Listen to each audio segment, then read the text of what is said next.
أعوذ بالله من الشيطان الرجيم. بسم الله الرحمن الرحيم. الله لا إله إلا هو الحي القيوم لا تأخذه سنة ولا نوم له ما في السماوات وما في الأرض. سورة البقرہ اس سے راب شروع تھا. اس کا بنیادی مضمون تھا الانفاق فی سبیل اللہ. سب سے پہلے اس دعوے کو ذکر فرمایا یا ایہا الذین آمنوا انفقوا مما رزقناکم سے.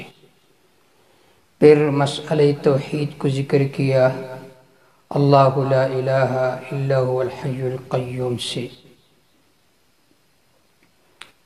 پھر دو جماعتوں کو ذکر کریں گے، ایک اصحاب الرشد اور دوسرے نمبر پر اصحاب الغی. یہ جو آیت ہے اسے آیت الکرسی کہا جاتا ہے اور قرآن مجید میں یہ سب سے اعظم آیت ہے. مورخین نے لکھا ہے کہ عبداللہ بن مسعود رضی اللہ تعالیٰ عنہ کا قافلہ کوفی سے آ رہا تھا اور حضرت ابن عمر رضی اللہ تعالیٰ عنہ کا قافلہ مدینہ سے. ان دونوں کا آپس میں ایک جگہ ٹھہرنا ہوا. ایک طرف ابن مسعود رضی اللہ تعالیٰ عنہ کا قافلہ تھا، دوسرے طرف ابن عمر رضی اللہ تعالیٰ عنہ کا. صحابہ کرام رضوان اللہ تعالیٰ علیہم اجمعین کی یہ عادت تھی اور بہت ہی اچھی خصلت تھی کہ ایک دوسرے سے قرآن مجید کے آیات کے بارے میں پوچھا کرتے تھے. تو ابن عمر رضی اللہ تعالیٰ عنہ نے اپنے غلام سے کہا آپ اس قافلے والے سے سوال کریں کہ ایو آیت ارجع فی القرآن، قرآن مجید میں سب سے زیادہ امید والی آیت کون سی ہے. تو ابن مسعود رضی اللہ تعالیٰ عنہ نے اپنے غلام سے کہا آپ ان سے کہے لا تقنطوا من رحمت اللہ، کہ اللہ کے رحمت سے نہ امید نہ ہو. یہ سب سے زیادہ ارجع امید والی آیت ہے. پھر ابن عمر رضی اللہ تعالیٰ عنہ نے اپنے غلام سے کہا پھر سوال کرے ایو آیت اجمع، قرآن مجید میں سب سے زیادہ جامع آیت کون سی ہے. تو ابن مسعود رضی اللہ تعالیٰ عنہ نے فرمایا کہ آپ جواب دے کہ اجمع آیت فی القرآن ان اللہ یأمر بالعدل والاحسان وایتاء ذی القربہ. یہ آیت سب سے زیادہ جامع آیت ہے. پھر ابن عمر رضی اللہ تعالیٰ عنہ نے اپنے غلام سے کہا کہ آپ سوال کریں کہ ایو آیت اعظم فی القرآن، کہ قرآن مجید میں سب سے بڑا اور عظیم آیت کون سی آیت ہے. تو ابن مسعود رضی اللہ تعالیٰ عنہ نے فرمایا کہ آپ جواب دے آیت الکرسی اعظم آیت فی القرآن، آیت الکرسی سب سے زیادہ عظیم آیت ہے قرآن مجید میں. اور اس کی بنیادی وجہ یہ ہے کہ اس آیت میں مسئلہ توحید کو ذکر کیا. اللہ رب العزت کے اسماء و صفات کے ساتھ تقریباً 16 اسماء اللہ رب العزت کے ذکر ہے، کبھی صراحتاً اور کبھی ضمیر کے ساتھ. اسی وجہ سے تفسیری نصفی میں ہے کہ وَبِهِ يُعْلَمْ أَنَّ أَشْرَفَ الْعُلُومِ عِلْمُ التَّوْحِيدِ إِنَّهُ مِنْ أَجَلِّ الْبَدِيهِيَّاتِ، کہ سب سے اشرف علم علم توحید ہے کیونکہ یہ بدیہی علم ہے. جب ان کے آپس میں مکالمہ ہوا تو ابن عمر رضی اللہ تعالی عنہ اٹھے اور قسم دی ان کو آیا تم میں ابن مسعود رضی اللہ تعالیٰ عنہ تو نہیں ہے. یہ کیونکہ اس طرح جوابات ابن مسعود ہی دے سکتے ہیں. اور پھر فرمایا ما دام البحر فیکم موجود فلا تسألونی، جب تک یہ علم کا دریا تمہارے اندر موجود ہو تو مجھ سے سوالات نہ کیا کرو. ابن مسعود رضی اللہ تعالیٰ عنہ کے بارے میں آتا ہے کہ ان کی جو قد تھی بہت چھوٹی تھی، بہت دبلے پتلے تھے. کنیف ملئ علم، چھوٹا سا کارخانہ تھا قد کے اعتبار سے لیکن علم سے بھرا ہوا تھا. تو آیت الکرسی سب سے زیادہ اعظم آیت ہے. اور جو آدمی آیت الکرسی پڑھتا ہے اللہ رب العزت شیطان کے وسوسوں سے انہیں محفوظ کرے گا، اس کی جان کی مال کی حفاظت فرمائیں گے۔ صحیح حدیث ہے کہ ابو ہریرہ رضی اللہ تعالیٰ عنہ اپنے باغ میں تھے، کھجوروں کے باغ میں۔ ایک آدمی آیا، انسان کے شکل میں شیطان تھا، کھجوروں کو چرانے کے لیے۔ ابو ہریرہ رضی اللہ تعالیٰ عنہ نے ان کو پکڑا، انہوں نے قسم دی کہ پھر نہیں آؤں گا۔ کل پھر آیا، پھر قسم دی۔ تیسرے دن جب آیا، ابو ہریرہ رضی اللہ تعالیٰ عنہ نے فرمایا ابھی تو میں تمہیں حضور صلی اللہ علیہ وسلم کے پاس لے کر جاؤں گا۔ اس نے کہا میں تمہیں ایک آیت بتاتا ہوں، اس کو پڑھا کرے، پھر میں نہیں آ سکوں گا۔ ابو ہریرہ رضی اللہ تعالیٰ عنہ نے فرمایا وہ کون سی آیت ہے؟ انہوں نے آیت الکرسی پڑھ کر سنائی۔ جب ابو ہریرہ رضی اللہ تعالیٰ عنہ آپ صلی اللہ علیہ وسلم کے پاس چلے گئے تو آپ صلی اللہ علیہ وسلم نے فرمایا کہ جھوٹا ہے لیکن کبھی کبھی جھوٹا بھی سچ بول لیتا ہے۔ یہ بات انہوں نے سچ کہی ہے کہ آیت الکرسی کی وجہ سے آدمی کا جان و مال یہ شیطان سے محفوظ ہو جاتا ہے۔ اللہ لا الہ الا هو الحی القیوم، اللہ ہی معبود برحق ہے جس کے سوا کوئی معبود نہیں۔ الحی زندہ ہے حیات سرمدی ابدی کے ساتھ۔ القیوم سب کو تامنے والا ہے، نظام چلانے والا ہے، سب کو تامنے والا ہے۔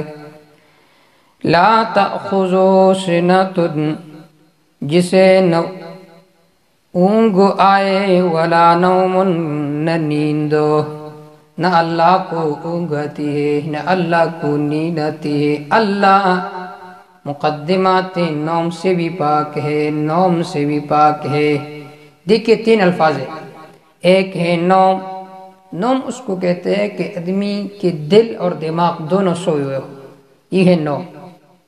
دوسرا ہے سنا، کہ انسان کا دل بیدار ہو اور آنکھیں سوئی ہوئی ہو، آنکھیں بند ہو۔ انبیاء علیہ السلام پر جو نیند آیا کرتی تھی وہ سنا ہوا کرتی تھی۔ اور تیسرے نمبر پر ہے نعاس، کہ آدمی کی آنکھیں کھلی ہوئی ہو لیکن دل وہ مدہوش ہو، دل پر غفلت چھائی ہوئی ہو۔ تو یہاں پر اللہ رب العزت نے سنا کا لفظ فرمایا کہ اللہ کو نہ اونگ آئے نہ نیند۔ لہو ما فی السماوات وما فی الارض، اس کی ملکیت میں زمین و آسمان کی تمام چیزیں ہیں۔ من ذا الذی یشفع عندہ الا بإذنہ، کون ہے جو اس کی اجازت کے بغیر اس کے سامنے سفارش کر سکے؟ اللہ کی اجازت کے بغیر کوئی سفارش نہیں کر سکتا۔ یعلم ما بین ایدیہم وما خلفہم، وہ جانتا ہے جو ان کے سامنے ہے اور جو ان کے پیچھے ہے۔ ولا یحیطون بشیء من علمہ الا بما شاء، اور وہ اس کے علم میں سے کسی چیز کا احاطہ نہیں کر سکتے مگر جتنا وہ چاہے۔ وسع کرسیہ السماوات والارض وهو السمیع العلیم، اس کی کرسی کی وسعت نے زمین و آسمان کو گھیر لیا ہے۔ ولا یؤودہ حفظہما، وہ اللہ تعالیٰ کی حفاظت سے نہ تکتا ہے۔ وہ العلی العظیم، وہ ہے سب سے بڑا، العظیم سب سے عظیم ذات، ذات کے اعتبار سے بھی بڑا ہے، العظیم صفات کے اعتبار سے بھی بڑا ہے۔ وسع کرسیہ السماوات والارض، بعض حضرات نے فرمایا کہ کرسی کا معنی یہ ہے علمہ، یہ تعویل ذکر کی بات ہے۔ بعض فرماتے ہیں کہ نہیں، تعویل کی کوئی ضرورت نہیں ہے، قرآن مجید میں جو صفات اللہ نے ذکر کی ہے ہم ان کو اسی طرح مانتے ہیں بغیر کسی تأویل، تعطیل و تشبیہ کے۔ دونوں قول صحیح ہے۔ لا اکراہ فی الدین، دین کے بارے میں کوئی زبردستی نہیں۔ قد تبین الرشد من الغی، سیدھی اور ٹیڑھی راہ، سیدھی اور ٹیڑھی راہ سے ممتاز اور روشن ہو چکی ہے۔ قد تبین، تحقیق اور روشن ہو چکی ہے، اور رشد سیدھی راہ من الغی، ٹیڑھی راہ سے۔ مسئلہ توحید ذکر ہوا، پتہ چلا کہ یہ سیدھی راہ ہے اور یہ ٹیڑھی راہ ہے۔ لہذا فمن یکفر بالطاغوت، اس لیے جو شخص اللہ کے سوا دوسرے معبودوں کا انکار کر کے گے، وَيُؤْمِن بِاللَّهِ، اللہ پر ایمان لائے، فَقَدْ اسْتَمْسَكَ بِالْعُرْوَةِ الْوُثْقَىٰ، اس نے مضبوط کڑے کو تام دیا، لَن انفصام لَهَا، جو کبھی نہ ٹوٹے گا، واللہ سمیع علیم، اور اللہ تعالیٰ سننے والا اور جاننے والا ہے۔ اس نے مضبوط رسی کو تام لیا، اور حبل اللہ سے مراد قرآن مجید ہے، احادیث میں اس کی تصریح موجود ہے۔ اللہ ولی الذین آمنوا یخرجهم من الظلمات الی النور، یا سے اصحاب الرشد کا ذکر ہے، اصحاب الرشد۔ اللہ ولی الذین آمنوا، اللہ ایمان والوں کا کرساز ہے، یخرجهم من الظلمات الی النور، اللہ انہیں اندھیروں سے روشنی کے طرف نکالتے ہیں۔ یخرجهم من الظلمات ای من ظلمات الکفر، کفر کے تاریکیوں سے نکالتا ہے روشنی کے طرف، الی نور الایمان، ایمان کی روشنی کے طرف، یا یخرجهم من ظلمات البخل، اللہ انہیں نکالتے بخل کے تاریکیوں سے، الی النور، الی نور الانفاق، انفاق کے نور کے طرف۔ والذین کفروا اولیاءهم الطاغوت، اور کافروں کے اولیاء شیاطین ہے،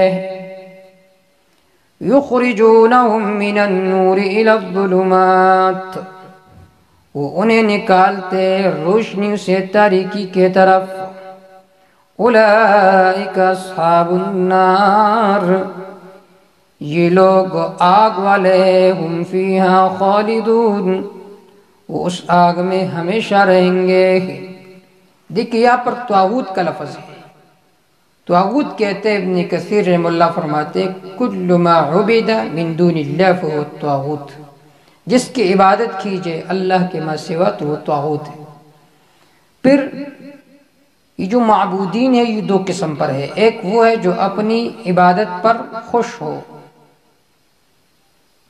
تو انہیں طاغوت کہا گیا حقیقتاً، اور دوسرے وہ کہ جو اپنی عبادت پر خوش نہ ہو تو انہیں مجازاً طاغوت کہا گیا کہ ان کی جو عبادت ہے وہ طغیان و سرکشی کا سبب بن گیا۔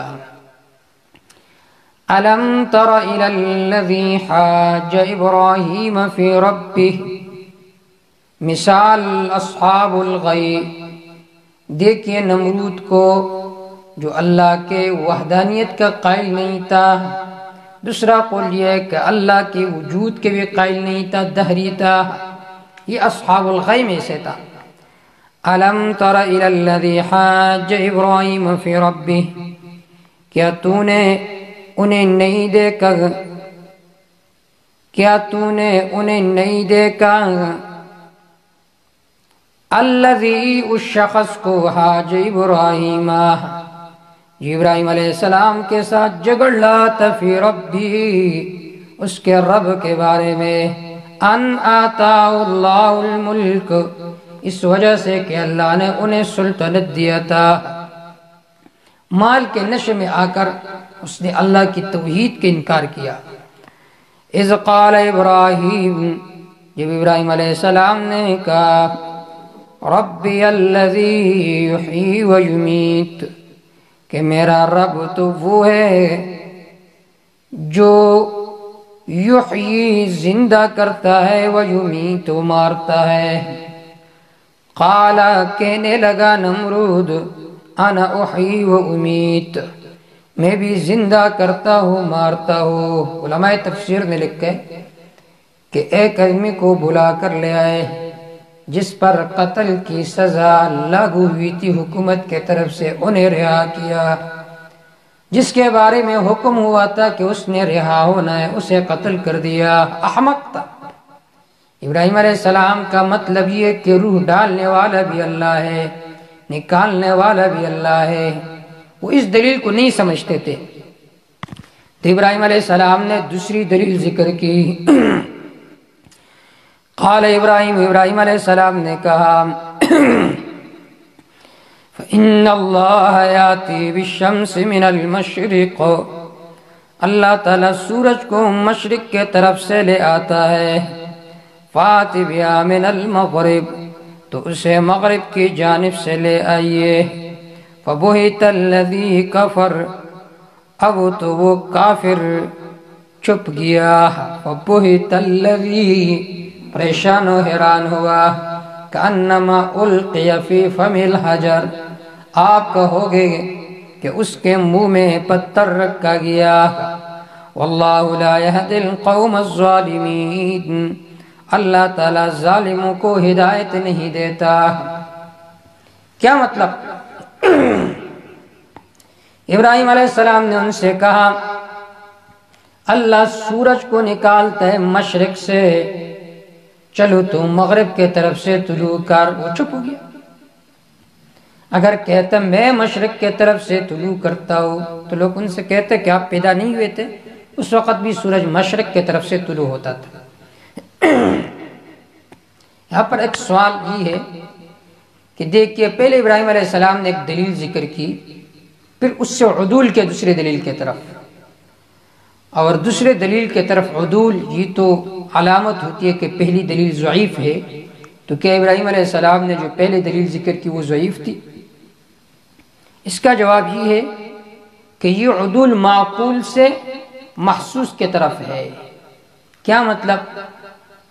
تو تصرفی حسی پر قادر نہیں ہے تو تصرفی معنوی پر بطریق اولا قادر نہیں ہے۔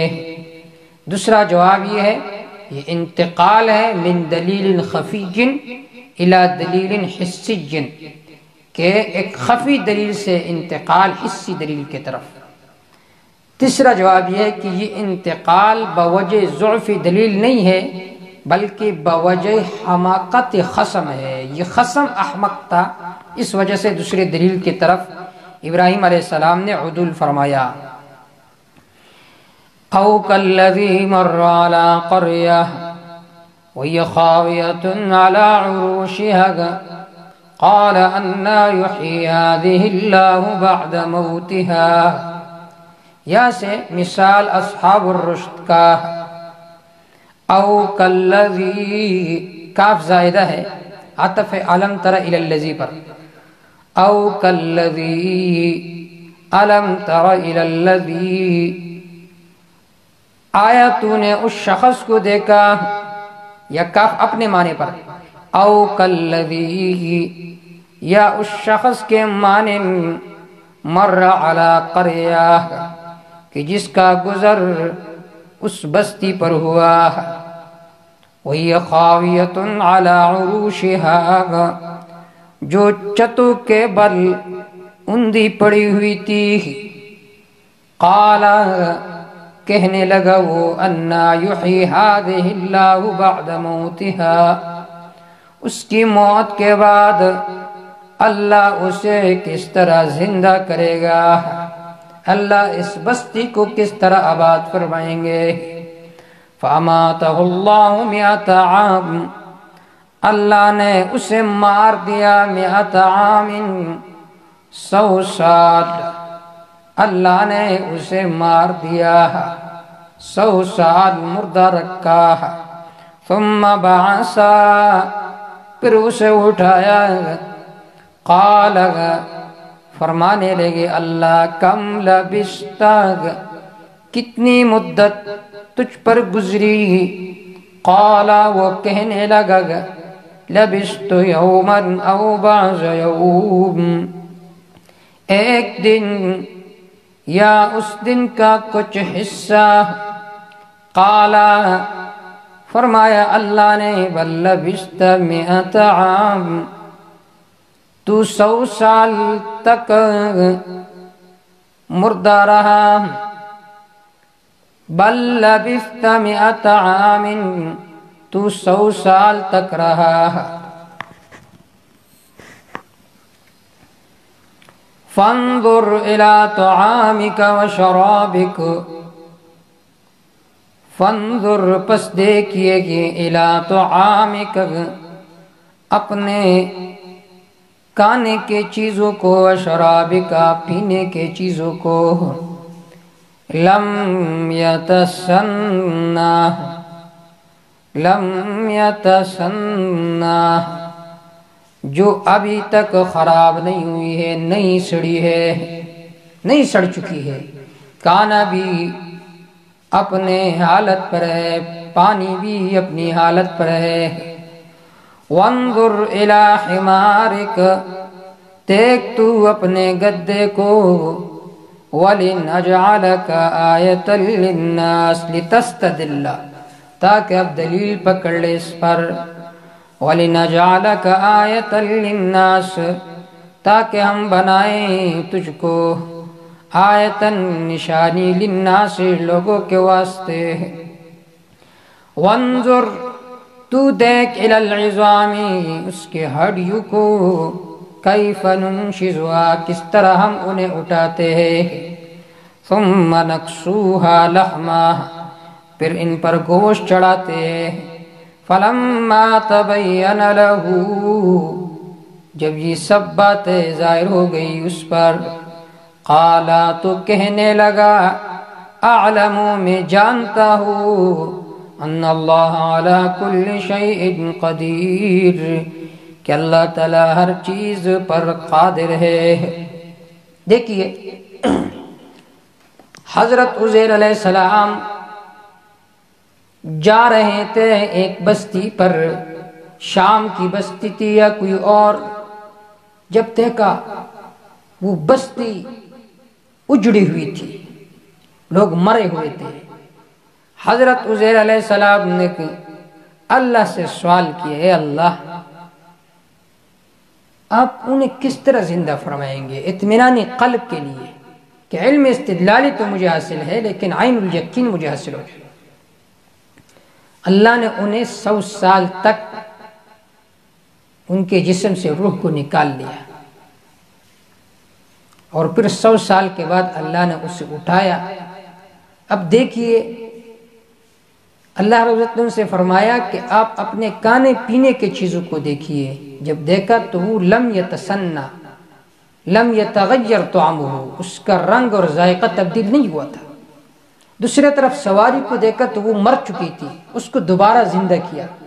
جو چیز خراب ہونے والی نہیں تھی اسے خراب کیا، گدے کو ریزہ ریزہ کر دیا، اور جو چیز خراب ہونے والی تھی اسے برقرار رکھا۔ اس میں اشارہ اس بات کی طرف، اگر اللہ چاہے تو تم کو دوبارہ زندہ کر سکتا ہے۔ دیکھیے اس آیت سے یہ معلوم ہوا کہ عزیر علیہ السلام پیغمبر ہے، 100 سال تک ان کی لاش اس دنیا کے زمین کے سطح کے اوپر تھی۔ 100 سال میں انقلابات آئے ہوئے ہوں گے، زلزلے آئے ہوں گے، حکومتیں تبدیل ہوئی ہوگی، لیکن ایک پیغمبر جنہیں اللہ نے عارضی موت دی، وہ لوگوں کے احوال کو نہیں جانتا، نہ ان کے احوال کو سنتے ہیں، اگر سنتے تو کہتے کہ میں تو 100 سال تک رہا۔ معلوم ہوا کہ جب کوئی پیغمبر دنیا والوں کے احوال کو نہیں جانتا نہ سنتا ہے تو یہ جو پیر و ملنگ ہے وہ کس طرح سن سکتے ہیں۔ ایک بہت دلچسپ واقعہ ہے، پیری طریقت علامہ سید عنایت اللہ شاہ بخاری رحمہ اللہ اور امیر شریعت علامہ عطا اللہ شاہ بخاری رحمہ اللہ کے آپس میں بہت زیادہ دوستانہ تعلق تھی۔ حضرت شاہ جی بیمار ہو گئے، امیر شریعت عطا اللہ شاہ بخاری رحمہ اللہ تو عیادت کے لیے حضرت سید عنایت اللہ شاہ بخاری رحمہ اللہ تشریف لے گئے۔ جب تشریف لے گئے تو مزاح میں حضرت گجراتی شاہ جی نے فرمایا کہ حضرت مردے نہیں سنتے، اور ایک آدمی جو زندہ تھا وہ مر گیا تھا، مرنے کے بعد پھر زندہ ہوگا، اور پھر اس نے بتایا کہ میں سنتا نہیں ہوں۔ حضرت شاہ جی اٹھے فوراً، کون تھے؟ حضرت سید عنایت اللہ شاہ بخاری رحمہ اللہ نے فرمایا او کالذی مر علی قریہ وہی خاویۃ علی عروشها قال انا یحیی هذه اللہ بعد موتها فاماته اللہ 100 عام ثم بعثه قال کم لبثت قال لبثت یوما او بعض یوم۔ اگر پیغمبر جانتے ہوتے سنتے ہوتے تو کبھی یہ نہ فرماتے میں نے ایک دن مدت گزاری ہے، کیونکہ پیغمبر تو جھوٹ نہیں بول سکتا۔ اس سے معلوم ہوا کہ انبیاء علیہ السلام بھی نہیں سنتے، اولیاء بھی نہیں سنتے، شہداء بھی نہیں سنتے۔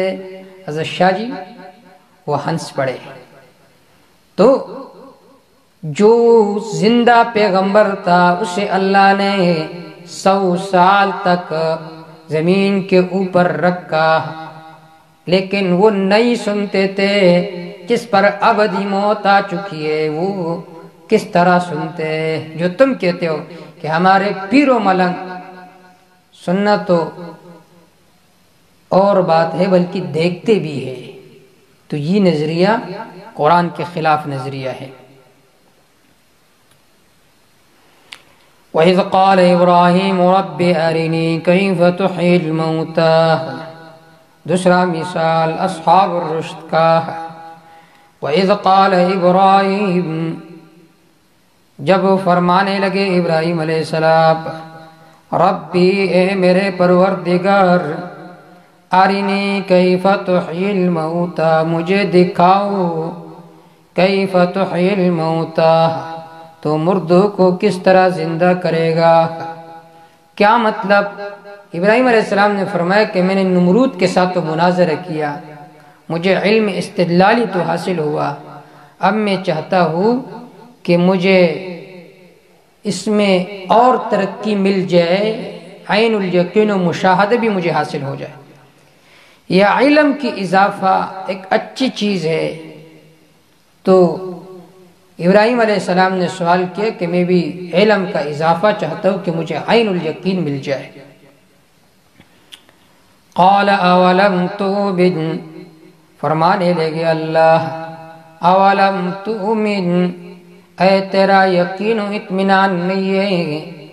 قال، فرمایا ابراہیم علیہ السلام نے، بلا، ایمان کیوں نہیں ہے؟ ایمان ہے، وَلَكِنْ لِيَطْمَئِنَّ قَلْبِي، لیکن اس لیے سوال کرتا ہوں کہ میرا دل مطمئن ہو جائے۔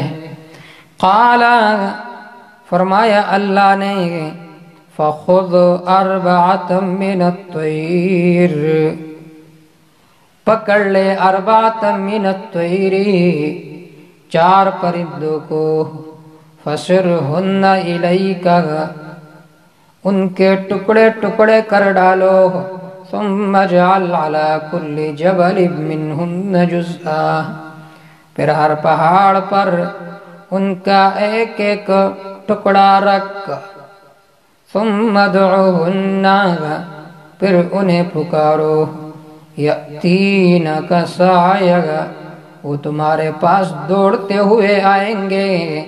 وَعَلَمْ یقین کر ان اللہ عزیز حکیم، یقیناً اللہ تعالی غالب ہے، حکمت والا ہے۔ دیکھیے ابراہیم علیہ السلام سے اللہ نے فرمایا کہ 4 پرندوں کو پکڑ، فَسِرْهُنَّ إِلَيْكَ، اس کے 2 ترجمے ہیں۔ ایک ہے فَسُرْهُنَّ بِضَمِّ الصَّادِ، اس کا معنی ہے عَمِلْهُنَّ إِلَيْكَ، سب سے پہلے اپنے ساتھ مانوس کر، ثُمَّ قَطُعْهُنَّ، پھر انہیں کاٹ لے۔ دوسرا ترجمہ یہ ہے فَسِرْهُنَّ بِكَسْرِ الصَّادِ قَطُعْهُنَّ بَعْدَ أَن تَمِيلَهُنَّ إِلَيْكَ، انہیں ٹکڑے ٹکڑے کر بعد اس کے کہ تو نے اس کو مانوس کیا ہو۔ وہ 4 پرندے کون سے تھے؟ علماء تفسیر نے لکھا ہے ان میں سے ایک طاؤس تھا، دوسرے نمبر پر غراب کوا تھا، اور تیسرے نمبر پر دیک مرغ تھی، اور چوتھے نمبر پر حمامہ کبوتر تھی۔ ان 4 پرندوں کا حکم کیوں کیا؟ کیونکہ اس میں اشارہ ہے کہ ان جاہدوا واترکوا الحرص مثل حرص الغراب، ایک حکم یوں ہوتا کہ غراب کو پکڑ، کوے کو، اس میں اشارہ ہے اس بات کی طرف کہ اترک الحرص، حرص کو چھوڑ دے، غراب کی طرح وہ بہت حریص ہوتا ہے، اور اللہ تعالیٰ کے دین میں مجاہدہ کر۔ اسی طرح دوسرے نمبر پر تھا دیک، اس میں اشارہ ہے وَتْرُكُ الشَّهْوَةَ كَشَهْوَةِ الدِّيكِ، اس طرح مرغ میں شہوت ہوتا ہے تو اسی طرح شہوت کو چھوڑ دے۔ اور تیسرے نمبر پر تھا وَتْرُكُ الْغَفْلَةَ كَغَفْلَةِ الْحَمَامَةِ، غفلت کو چھوڑ دے جیسا کہ کبوتر میں غفلت ہوتا ہے، اس کو چھوڑ دے۔ اور ایک ان میں سے طاووس تھا، کیونکہ وہ بہت زیادہ متکبر ہوتا ہے، اشارہ اس بات کی طرف تکبر کو چھوڑ دے، عاجزی کو اختیار کر۔ یہاں تک پہلا باب مکمل ہوا، جس کے اندر بنیادی طور پر مسئلہ توحید کو ذکر کیا، پھر اصحاب الرشد اور اصحاب الغی کے مثالوں کو ذکر کیا، مثل الذین ينفقون اموالهم، پھر یا سے دوسرا باب ذکر کریں گے، اور اس کا مضمون بھی ہے ترغیب الی الانفاق، 4 امثلہ ذکر کریں گے اور 6 امور ذکر کریں گے جس کا تعلق ہے انفاق کے ساتھ۔